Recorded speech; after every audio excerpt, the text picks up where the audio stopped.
sejam bem-vindos a mais um programa Direito Unifil aqui na UTV. Eu sou o professor Danilo Delarco e nós estamos falando sobre decisões do Supremo Tribunal Federal em 2021 que geraram muita polêmica. Quem está aqui com a gente é o professor Dr. João Ricardo Anastácio, professor do curso de Direito da Unifil, Direito Constitucional, Processo Penal, coordenador da pós de perícias da Unifil. Professor João Ricardo, muito obrigado pela sua participação. Esse é o nosso último programa, né? Para quem está nos assistindo e ligou agora, nós já fizemos e já exibimos 3 programas sobre essas questões de decisão do Supremo Tribunal Federal que geraram polêmica em 2021. O primeiro programa a gente esclareceu para vocês a questão do Supremo, a composição do Supremo, quem faz parte do Supremo Tribunal Federal. O segundo programa a gente analisou a questão jurídica da decisão da prisão do André do Rep, da soltura. No segundo programa nós analisamos a questão da prisão do deputado Daniel Silveira, a prisão em flagrante dele. E hoje nós vamos analisar a questão da prisão do Roberto Jefferson. A prisão preventiva do Roberto Jefferson. Então, se você quer entender o que aconteceu juridicamente, independente da sua opinião política, a questão jurídica que nos interessa aqui é entender o que realmente o Supremo fez, se está certo na opinião de um jurista ou se está errado.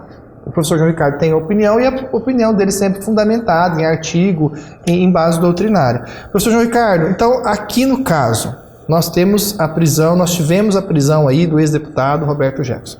Só lembrando que é um pouco diferente, porque no caso do último programa, que era o caso do Daniel Silveira, o Daniel Silveira é deputado. E aqui o Roberto Jefferson é ex-deputado, ele não é mais deputado, né? Então, o que aconteceu? Explica pra gente nesse caso aqui, por que ele foi preso, o que ele fez, foi dentro do inquérito da fake news, não foi, era um outro inquérito, uma outra investigação, como é que é? Sim, primeiramente, Roberto Jefferson já é conhecido, figurinha carimbada, né? Vem desde lá do Mensalão, né? Então, ou seja, foi um grande delator naquela época de toda a quadrilha, né? Do Mensalão, que envolvia, né? Uma série, né? de parlamentares, e ele que delatou tudo isso, e ele também estava envolvido nisso, né? Vale dizer, hoje o Instituto da Delação permite aí um abrandamento da pena, né? E assim, então, Roberto Jefferson já é velho conhecido, né, da história, é o que poucos lembram, né? Então, ou seja, dentro do histórico triste do Brasil de corrupção. Então, o Roberto Jefferson faz parte desse histórico de corrupção. Atualmente, o Roberto Jefferson, assim, é engraçado, se você for estudar mesmo o perfil político do Roberto Jefferson, você vai perceber que ele sempre apoia os atuais, aqueles que estão em alta. Então, os atuais presidentes estão em alta, ele sempre está apoiando. Então, ele é sempre um apoiador de presidentes que estão em alta. Ele vai, o Maria vai com as outras, né? Então, assim, ele sempre está ali apoiando.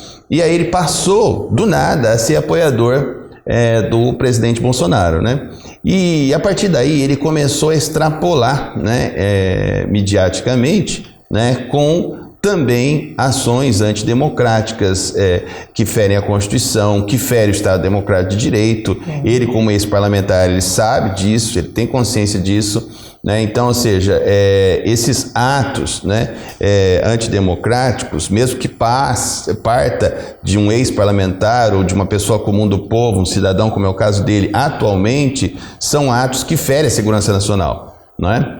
Então, assim, a sustentabilidade da prisão preventiva decretada também pelo ministro Alexandre de Moraes contra o ex-deputado Roberto Jefferson está linkada aí, primeiramente, nesse caso, diferente do caso do Daniel, havendo, então, requerimento da Polícia Federal. Houve o requerimento. No caso do Roberto Jefferson, teve um requerimento para a prisão dele por parte da Polícia Federal. Justo, não foi de ofício. Entendi. Inclusive no inquérito que é conhecido como milícias, né?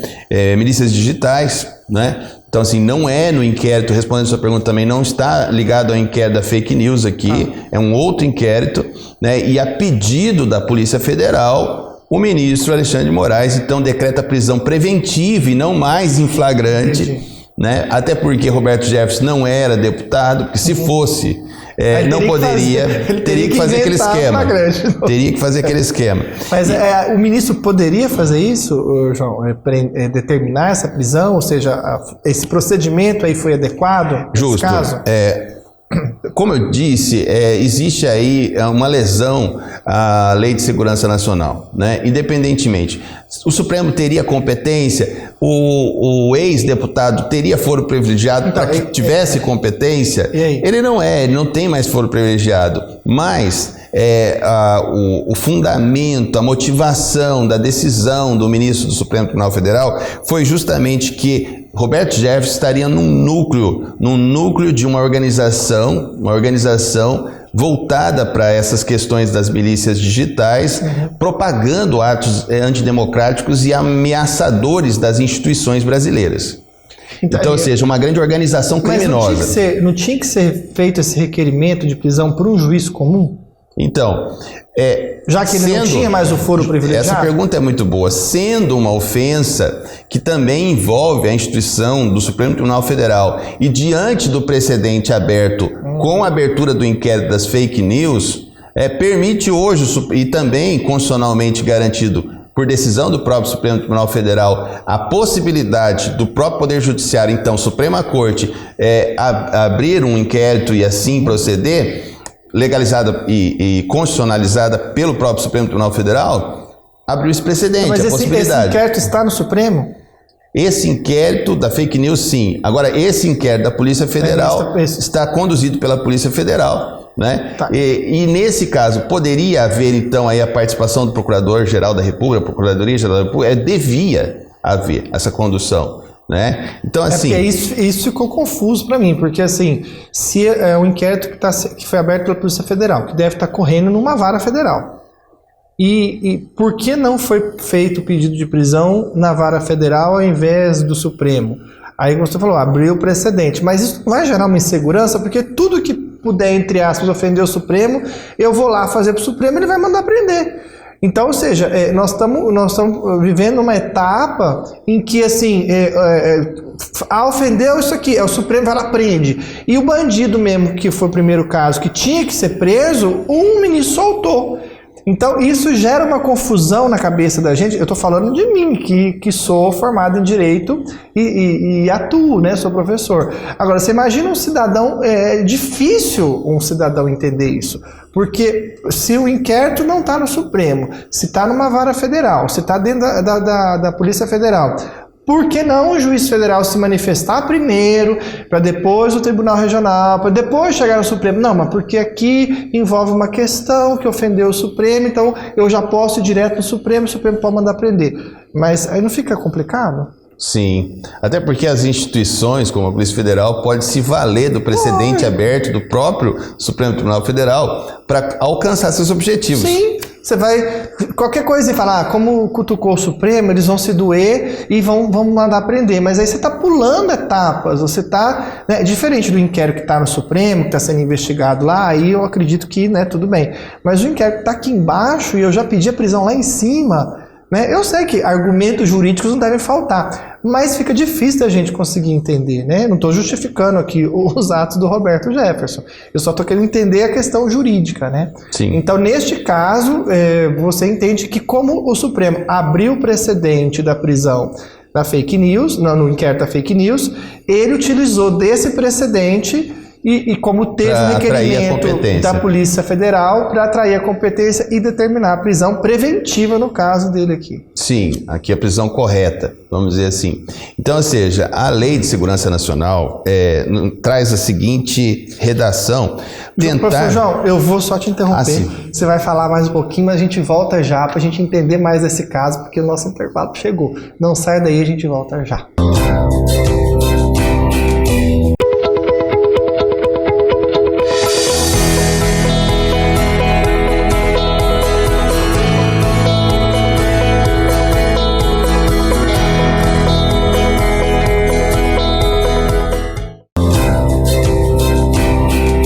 Olá, voltamos com o programa Direito Unifil aqui na UTV. Nós estamos tratando de algumas decisões do Supremo que foram polêmicas no ano de 2021 e neste programa específico nós estamos analisando a questão jurídica da decisão que determinou a prisão preventiva do ex-deputado Roberto Jefferson. No primeiro bloco, professor João Ricardo, você já explicou todo o emblema, a questão emblemática, né, que nós estamos vivendo, com essa questão do Supremo puxar e pegar algumas competências que a princípio não deveriam ser deles e determinar prisões. E você estava começando a falar no primeiro bloco, no bloco anterior, e eu te interrompi porque nós estávamos com um intervalo ali curto, o tempo já esgotado. Quais seriam então os crimes que ofendem a segurança nacional? Porque foi esse tipo de crime que o Supremo entendeu que o Roberto Jefferson praticou. Então, para quem está nos assistindo e quer entender um pouquinho o que seriam esses crimes que ofendem a segurança nacional. E depois eu queria que você concluísse falando se a Procuradoria-Geral da República foi omissa ou não foi omissa no caso do Roberto Jefferson. Perfeito. Então, assim, a Lei de Segurança Nacional prevê, né, a proteção e a tutela, especialmente do Estado Democrático de Direito. Né? Então, assim, hoje, enquadrado dentro da nossa Constituição de 88. A Lei de Segurança Nacional, ela traz o seguinte: tentar mudar, né, assim, eu poderia falar aqui vários trechos, mas eu fiz um pequeno recorte, né, tentar mudar de violência ou grave ameaça a ordem, o regime vigente e o Estado de Direito, que é o Estado Democrático de Direito. Então, tentar mudar esse Estado Democrático de Direito, incitando a violência, fazendo apologia à ditadura militar, que são atos antidemocráticos, que ferem a nossa Constituição, fere também a segurança nacional.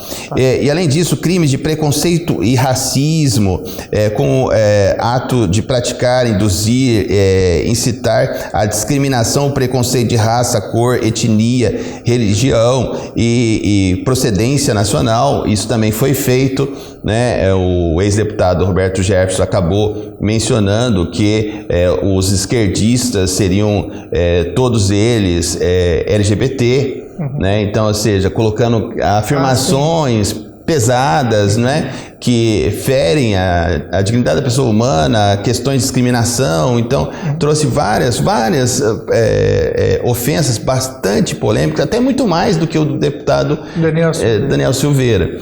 Então, assim, ele trouxe essas ofensas e isso veio à tona. Mas a questão, realmente, da atração da competência do Supremo Tribunal Federal se dá pelo precedente aberto da fake news. Então, a partir daí se abre, então, por quê? Porque o Supremo Tribunal Federal é o guardião da Constituição. Se a Constituição está sendo ofendida, o Supremo tem que fazer alguma coisa. Então, independentemente de haver ou não haver foro privilegiado, abrindo o precedente, né, como foi aberto, então... porque ele não tinha foro privilegiado, né? E se você parar para pensar, então essa competência passa a ser legalizada e não há de se discutir porque a instância superior é o Supremo. Então o que o Supremo decide, nós temos que obedecer, né? Porque ele é o guardião da Constituição. Então o Supremo entende que pode fazer o inquérito de ofício, né, sem ser provocado, né, ou ser a competência da Procuradoria-Geral da República, a Polícia Federal, nesse sentido, e o Supremo assim decidiu, não temos como mudar, porque o Supremo é a Suprema Corte e é o guardião da Constituição. Então, nesse caso, tem um pouco mais de, vamos dizer assim, legalidade pelo fato de ter sido um inquérito aberto pela Polícia Federal, né, então não foi aberto pela própria Corte, e foi um requerimento feito pela Polícia Federal. Não foi também uma prisão, né? Um requerimento a decretação, de prisão, requerimento de prisão.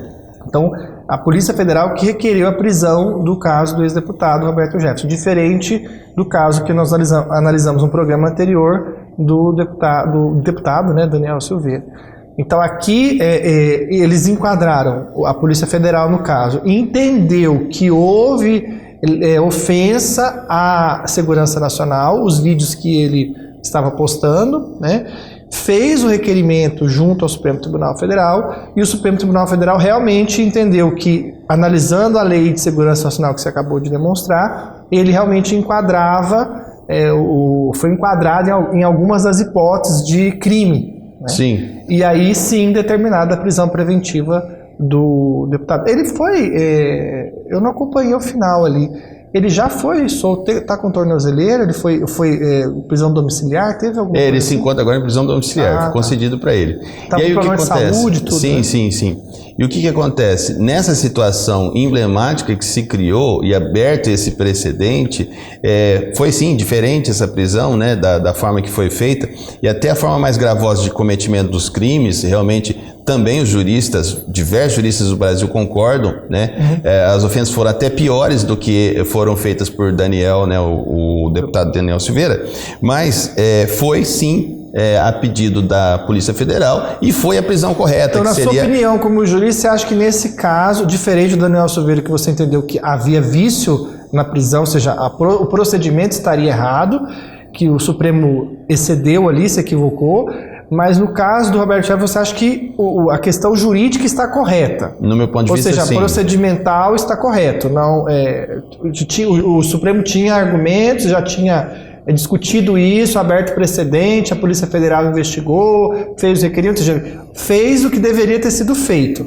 Sim, e se você analisar, professor Danilo, a decisão do ministro Alexandre de Moraes, ele costura justamente essa questão de veicular e tentar provar indícios suficientes, tendo indícios suficientes de que Roberto Jefferson encabeça um movimento, né, nesse sentido, de uma organização antidemocrática, né, nesse sentido, para propagação de mídias antidemocráticas. E a PGR?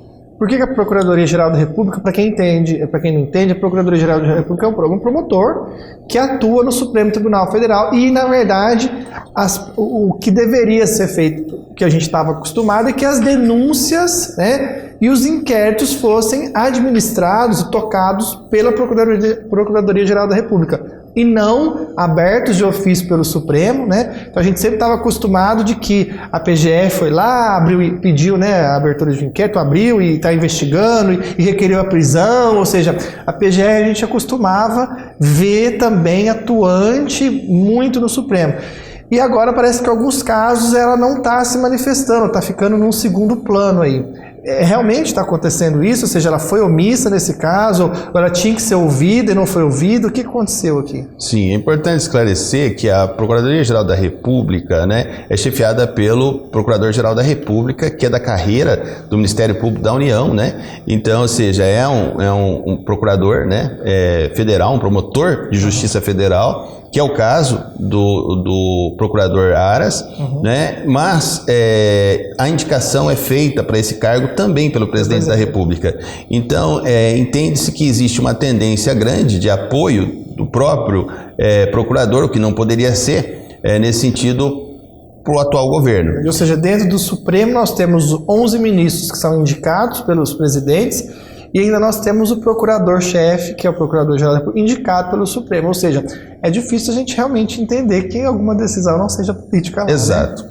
A influência política é muito grande. Eu entendo que a Constituição deveria ser emendada e alterada nesses pontos, porque isso traria uma maior segurança jurídica para todos nós. Mas eu acho que a maioria da população quer isso. Eu só não entendo por que ainda ninguém se manifestou para que essa regra seja modificada, né? Eu penso que a maior lesão aí está no Congresso. Então, o Congresso é que teria que realmente se manifestar, propor uma proposta, fazer uma proposta de emenda constitucional, sim, alteração do texto constitucional na composição. De forma diferente. Sim, né? Para a gente finalmente ter aí uma segurança jurídica, uma segurança nacional e evitar esses problemas que hoje nós estamos enfrentando. Nesse caso, o próprio ministro Alexandre de Moraes, depois do requerimento da Polícia Federal, baixou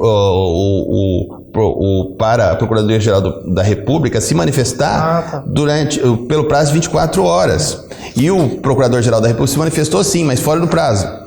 Ele perdeu o prazo, né, e se manifestou, e nesse ponto ele foi contrário, né, então, entendendo que não seria o caso aí da então prisão. O PGR se manifestou manifestou fora do prazo, a prisão. Né, então, ele entendendo, inclusive eu trouxe aqui em resumo, né, para a gente fazer um fechamento, que a prisão representaria uma censura prévia à liberdade de expressão. Isso é palavras do Procurador-Geral da República, o que é vedado pela Constituição Federal. Quero que vocês continuem aí nos assistindo. Quem perdeu os outros programas, continue lá, vai lá no nosso YouTube, acesse, entra lá, assista os programas anteriores que vocês vão analisar essas questões polêmicas que nós tivemos aí com o professor Dr. João Ricardo Anastácio. Muito obrigado pela sua audiência, até mais. Não se esqueça, pós-graduação é na Unifil, preço bom e qualidade que você já conhece. Até mais, Deus te abençoe.